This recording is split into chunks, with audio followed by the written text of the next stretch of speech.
The bed still looks like shit. But doors closed, hood shuts.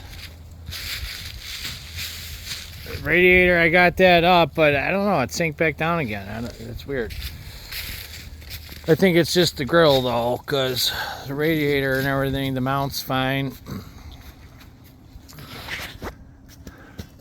Got a little bit more to do, but I use that fucking thing. And I'm telling you, frame is fine. Look, I mean, that's still gonna line up just fine. I know it looks like it's different, but it's not. I measured it. It is dead on.